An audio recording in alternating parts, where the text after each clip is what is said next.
I love the clap bit. That's my favourite bit. Why, hello, and welcome to another Unorthodox CEO. I am Steve Pickering, as always, and the CEO of Sussex Beds. Today, I'm joined by my sister and our product director, Suzanne Skinner. Hello. Yeah, see, we call you Sue, but everyone in your horsey world calls you Suzanne, which always throws us. So we're going to be talking all things product today, and really, and how we've developed our product ranges from a very traditional mix many years ago into a more tailored structure of our own brands of products, going from entry level through to luxury, and why and how that's come about. So we're going to have fun in doing that. But before we get on to the fun stuff, let's get you to like and subscribe, everybody. Woo! Yeah, like and subscribe. So press that button now so that you don't miss an episode. There we go. Yep, lovely. Yep, you've done it. Fantastic.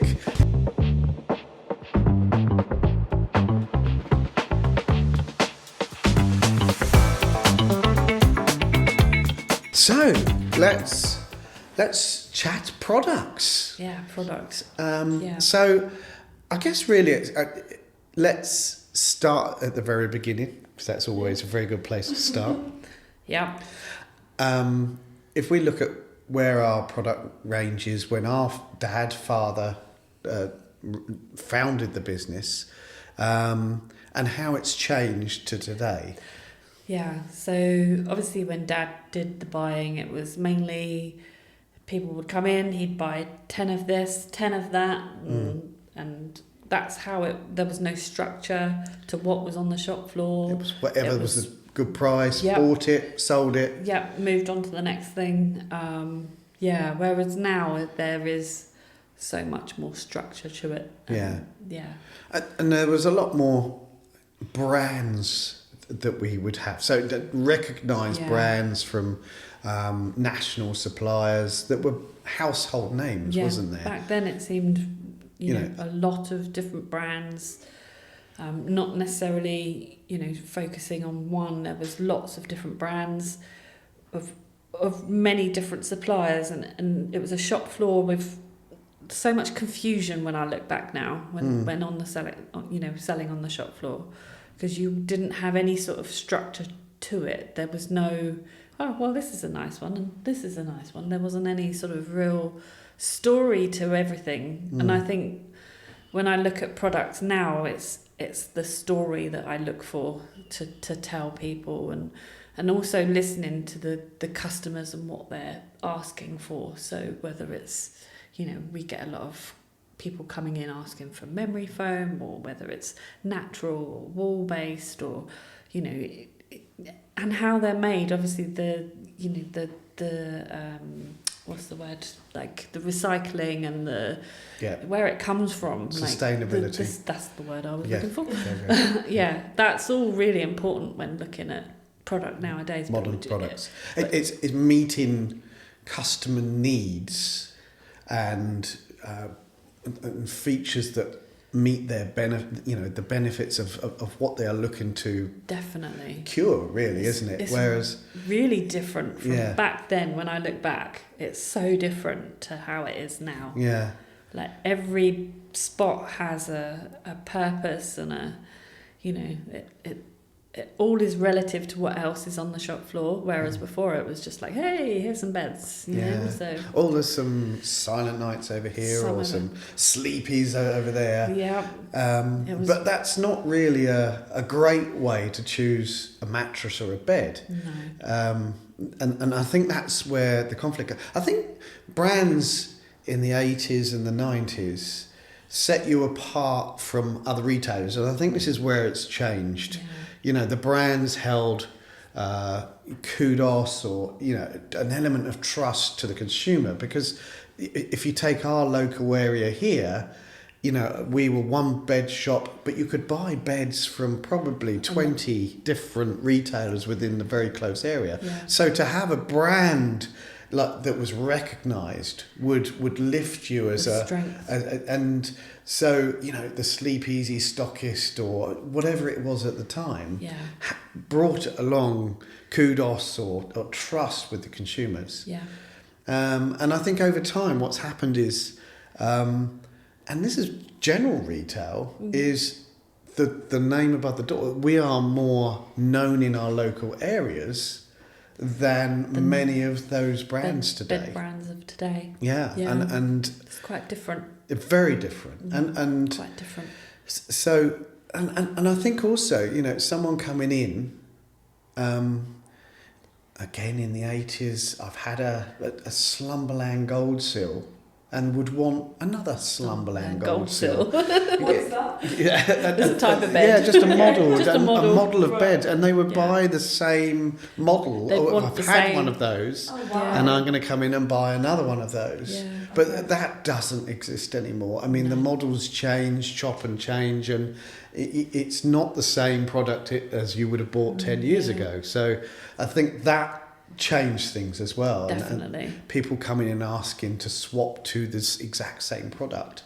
Dunlopillo was another one, wasn't it? Oh, always used to be Dunlopillo. Yeah. Never Dunlopillo. Yeah, the Dunlopillo Diamond and Firm Rest. But again, it doesn't happen. Consumers don't come in. And I think the only thing, our consumers really know as they walk through the door is we need a replacement double mattress. Yeah. And that's, and then you start the conversations and look for, what sort of support? What sort of feel do you like? What sort of comfort? And I think now when we look at it, we try and cover as many of those different options for those customers within reason. Yeah. There's a lot of products that I know that we can't facilitate for our customers. Say that again. Facilitate.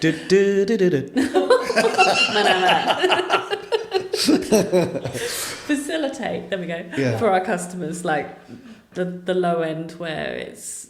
We don't want to be at that part of the industry. It's just not for us. Well, we want to supply quality sleep, and both you and me come from the sales floor, and I think we're still salespeople at heart. Definitely. So it does really. It's a conflict there because we supply products that provide quality sleep. Now, a low budget priced product, which you can get, won't do that. It is just a bag with springs, and and we've got to stay by principles that we want to serve and sell you a product that's going to improve your sleep, and that's quite hard when we have to say we can't meet a budget for that reason. Well, yeah. No, it's all right. The microphone, I think I'm going both sides. I keep going. But and staying by that principle is tough at times, isn't it? Very hard. But I think important for our long term. And also, obviously, the lower end comes with a lot more issues. People have higher expectations nowadays as well. I think the guarantees, how long things last, and I think that's also important. Trying to get that for our customers as well. The quality. And something I've often said, and we probably don't promote or anything like that, but when I've served a customer that we can't service because they're looking for low end, I'd rather them go out and find a good quality second-hand mattress rather than buy a low-budget product, because they're going to have better quality sleep. And I mean, I don't know about you, but if you go away to a hotel and it's got a really poor mattress, it really does affect me. So I if I don't get a good night's sleep, I'm grumpy, I'm miserable, and I think about that when even when buying and looking at beds and mattresses, if it doesn't feel nice, then, or isn't going to be supportive, then how is that going to make my customers sleep? You know, I don't want them having poor sleep. Obviously, you know, you've got to cater for people who like things really hard and really soft. And it's, you know, you do have to look at it in that way. But if it doesn't feel great, then that is also a factor when I look at it, to be honest with you. Is thinking about how that feels for that customer that wants a firm bed, but it's got to be supportive and it's got to have the right sort of feel.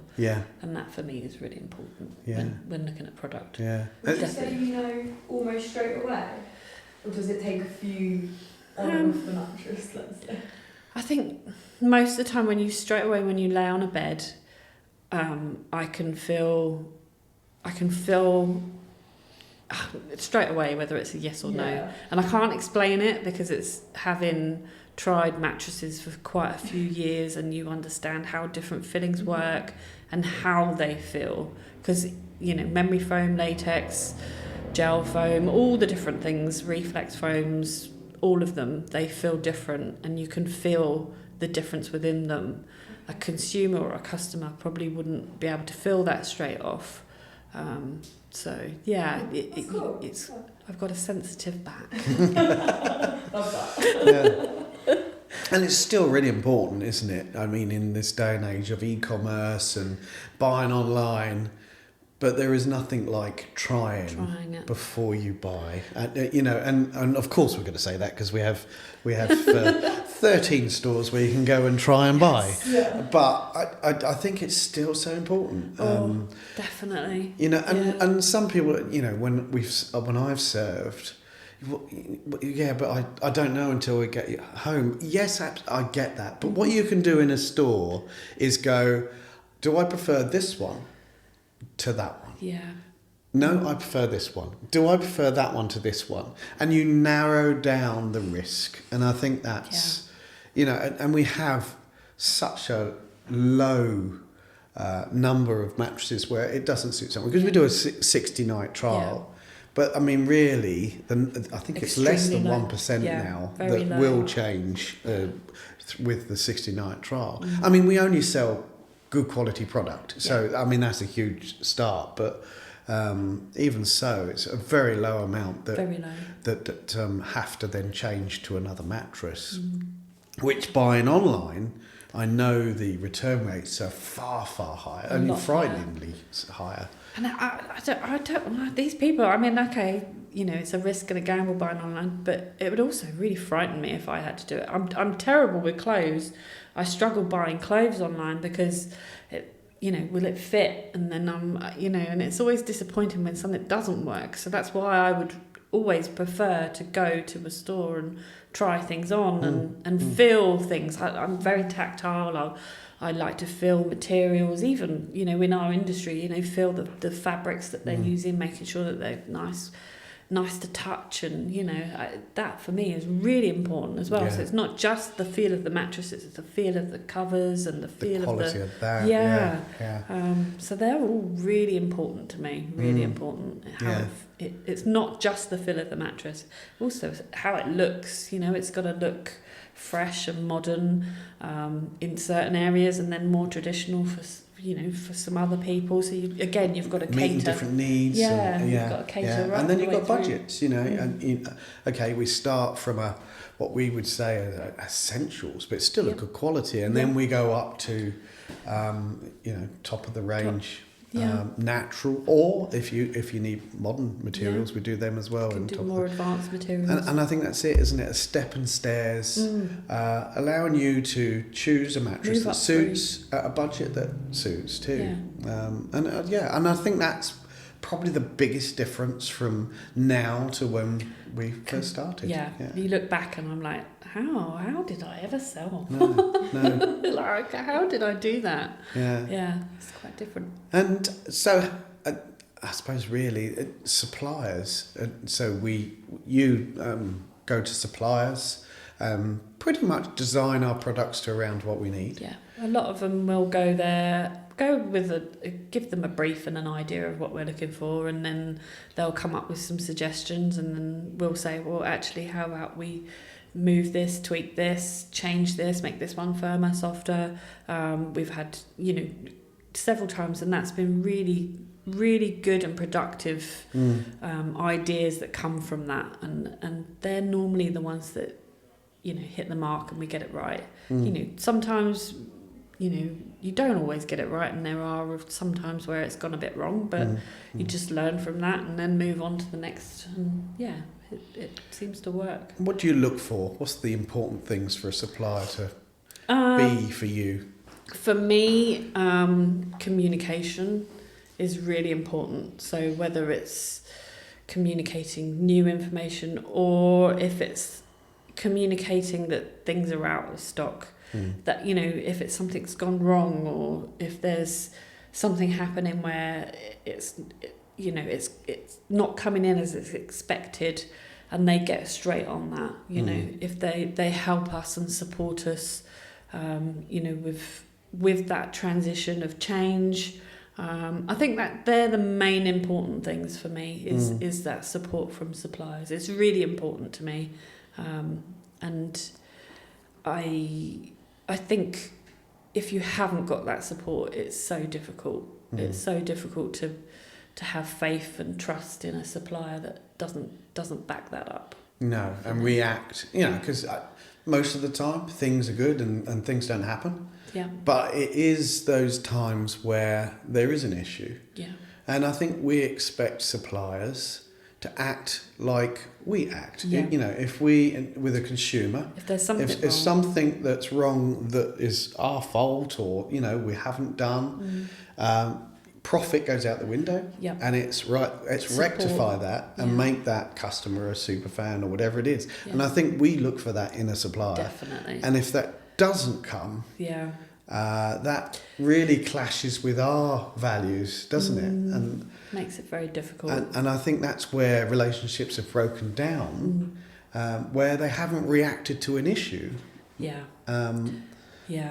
Or I think also keeping in contact is important. I wouldn't expect people to come see me every month, but just even if it's an email, or you know, even a message or something, just touching base regularly, I think is really important. Yeah. Sometimes you'll see someone and then you don't see them for another 6 months, and it's like, hi, how are you? You know? Yeah. It's just that, you know, it doesn't mean that you have to come visit every month, but just keep it in contact. Is everything okay? Anything we could do to support you or help, or, you know, is there any issues? Just keeping on top of that, I think, is really important. Yeah. Really important. Yeah. Yeah. And we do get quite a lot of questions about own brand, because we are quite unique in that all of our products are selected, chosen, and branded as Sussex Beds, or brands that represent whatever the benefit is. But they're all our own, created by you and your team. Yeah. Which is quite unusual. If you go back again to many other of our competitors, or traditionally, they would have brands from years gone by, all of the different ones we've met. What's the I suppose, why do more companies not believe in their own brand? Yeah. What's the positives about having, you know, a collection of product which is our own brand? Yeah, I think the team on the shop floor get behind those brands, which is really strong. We're quite adaptable and changeable, so we can move things rather quickly and change from there to there without having to rely on one specific supplier. So it gives us that adaptability. Flexibility. Yeah, it really does. Yeah. Not that we change a lot very often, but we always have that option to move things a different direction if possible. Sure. But again, if you think about it, our products are there to meet needs. Yeah. And that is, our whole goal is about supplying a product that is quality and will provide quality sleep and meet your needs. Now, having a brand on the floor, and if you're swayed because, well, I've heard of that brand, it doesn't mean it's right for you. No. And I think when people come into our stores, hopefully they are guided towards the product that is right for them, rather than a name on the product Yeah. or a brand or an influence elsewhere. And I think that's where we've changed enormously. It's the Definitely. right product to the right person, and less than 1% change really does highlight how well that works. Yeah.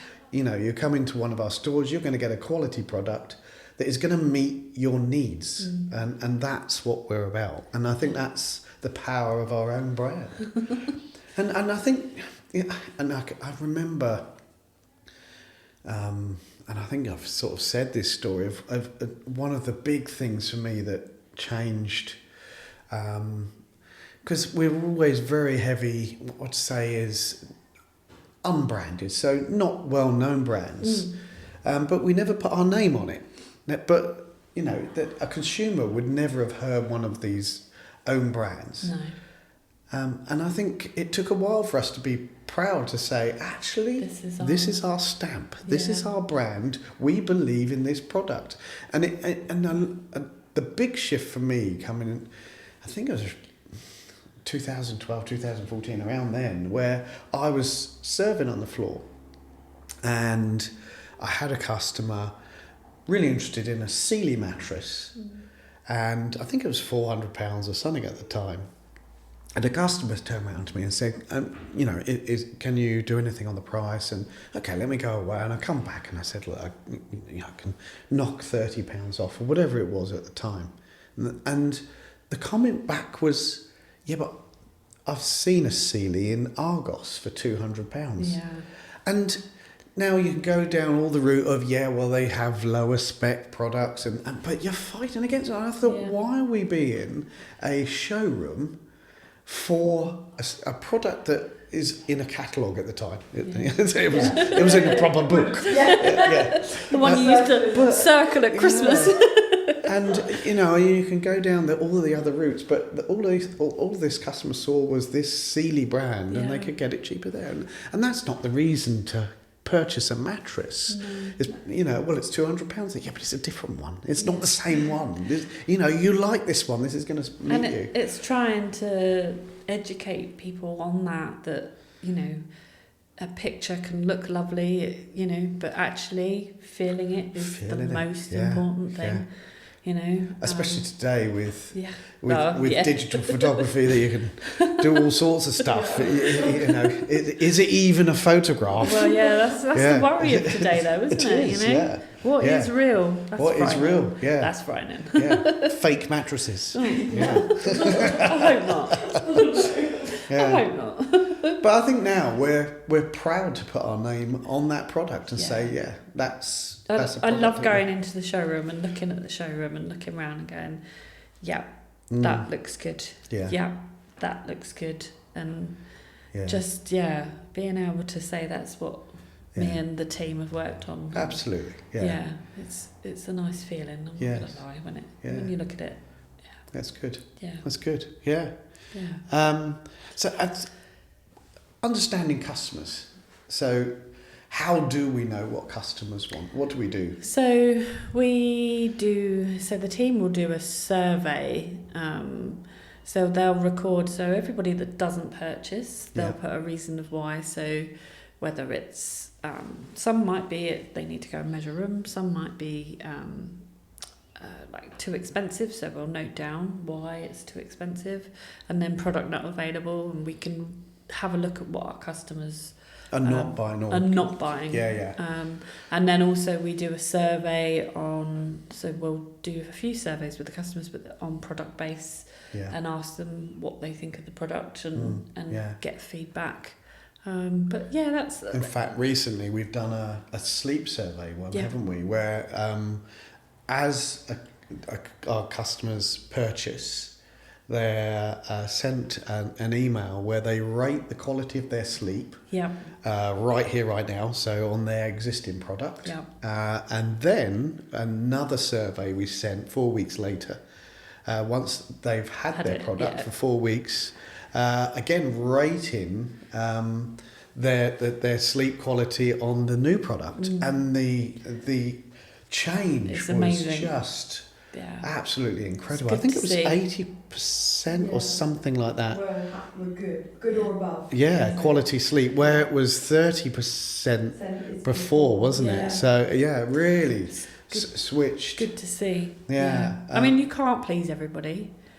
You know, we're all human and you can't please everybody, but we'd like to think with the 60-night trial that they've got the opportunity to switch. And yeah. Yeah. So, No, it works well. Yeah. Cool. it's good stuff. Excellent. Mm. And anything else to add on products? No. No. We'll do quickfire questions. Should we do some Oh. quickfire questions? Quickfire questions. Okay. Quickfire questions. I'm ready. Okay, so we'll do some product-focused quickfire questions for Sue. Here we go. Question number 1. Yeah. What is your favourite mattress on the shop floor at the moment? Oh, I would have to say, Bamboo Relaxation 6000. Really? Yeah, that's my favourite. Every time I go into the store, I have to go and lay on it. Tell us more about it. In the style of a Marks and Spencer's advert. Oh my God, the pressure's on now. See, I like the softer feel. I like the feel of memory foam. Yeah. That would be my favourite. That's really interesting. You like the feel of memory foam. See, I don't like memory foam gels. No. And this is why it's so important to go and try your mattress, because what you like, what It's I different. like, what Victoria likes Yeah. are very, very different. Really different. I'm more natural. Yeah. See, I've always liked memory foam. I've always liked that feel that it gives. Yeah. Actually, if I'm truly honest, I really do like latex as well. I like the feel of latex. Yes. It's got a nice feel. Absolutely. Yeah. Yeah. Just not so well known latex. No. I think that's the problem, isn't it? And industry wise, it's been tried to launch so many times different types of latex. It is a fantastic material. In fact, I have latex pillows. Yeah. Always have had. Yep. And absolutely swear by them. Again, and this is where different people like different things. Yeah. But latex products, there should be more of it. It's It not should low be. cost. That's the No, thing, is it? that is the thing. But it is a great material. And memory foam is more of a buzzword out there for consumers, isn't it? So- Yes. Okay, question number 2. What are 2 key things you look for when searching for a product? Oh, I think, as I said before, it's working with suppliers that you know are going to support you. That is probably number 1, because if you haven't got that, then that's... So a supplier that matches or aligns with your values. Yeah, definitely. Yeah. And then it would be the quality of the product and the build. Yeah. That's... Interestingly, I bet a lot of suppliers out there that are listening think it's all about price, but it's not. No, not for me. It's about Not product for me. first and supplier relationship. Yeah, definitely. Price obviously is important. It needs to fit in. Yeah, it does. But it's not with the starting point. No, not for me. Without that support, without that backup, you know, when something does go wrong and you haven't got that support, it's so hard to deal with it. Yeah. Yes, it is. Yeah. Yep. No, good. Question number 3. How do you decide which products make the cut? Oh, that's really tough sometimes, and it's been some really tough calls. I have done it where we've got all of the store leaders and managers to come in, and we get to showcase them to them, which has been interesting because you get different opinions, and sometimes that's worked, sometimes it hasn't worked so well. I think sometimes you do have to take a gamble, but on the whole, most of the time, I think probably 95% of the time it's worked well, and we've gone with gut feeling and gone, I think this is going to work. So cool. Yeah. Okay. And question number 4. What do you think is the next most important purchase after a mattress? I would have to say, now this goes with my old salesperson technique, but you should always have I know what you're going to say. a good mattress Yes. and a good pair of shoes. Yes. Because you're either in one or the other. There you go. I think actually that's a top tip. Top tip. Yeah. Quality mattress, quality There's shoes. nothing worse than shoes that give you blisters No. or are uncomfortable. And I've been there, done that, worn silly shoes and never again. Yeah. No. Yeah. There we go. Top tip. Okay. The final question. What's something product-wise you will never compromise on? Oh, what? Bed-wise or? Doesn't have to be. No. Something where, you would never compromise on. I would say bed, but that's obviously, Yeah. bit. Yeah. Moving on from bed. Yeah, moving on from bed. This is going to sound really bad, but food. I do love good food, like a nice restaurant. Okay. I'd rather pay quality for quality food rather than cheap food that Large. Yeah. I'm not into big plates of lots and lots of food. I'd rather have that. Quality flavoured food. Yeah. Good flavoured. See, I'm surprised. I thought you was going to say something like horse reins. You wouldn't have cheap horse reins. I mean, we can go down there, all right? But this might go on for a lot longer if we do that. And I'm not sure a lot of people would understand what I'm rambling on about. Whereas most people get food, don't they? Yeah, we get food. We get food. That's cool. Okay, well, a tip of the week. So that's the end of our questions, by the way. But we need to move on to a tip of the week. Now, is the tip of the week that you should either invest in a quality bed or a quality shoes? Yeah. Or actually, does our tip need to be around, own brand and being proud of your products? Because I think be proud of who you are. And selling your products for the right reasons. Yeah. I mean, because some people do have brands, so I suppose, it's not just about the unbranded, it's having the brand, but it's believing in yourself and believing in what's on that door, above that door, believe in that and believe in yourself. Because, our customers buy from us. They believe in us, and our what team, we represent. And our team and the training that they've had. And you should be proud of that. Yeah, really. Good people. Absolutely, yeah. So there's lots of little tips there for tip of the week. Sorry, that went on. Yeah, a variety of tips. I'm sure there's something for everyone in that. Yeah. Enjoy. So that's the end of this week's episode. Yeah. And we've given you a little insight into our products and how we choose, select, and what we're all about. And I think if you want to pop into one of our stores, you can see it for yourself. And now you know how they're all put together. And if you've got any feedback, just let us know. Yeah. I'm quite willing to, have feedback from anyone. Always.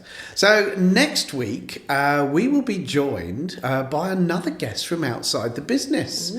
We've got Paul Hetherington coming to join us and speak about all things business. And his journey through business and how and why he become a Vistage chair.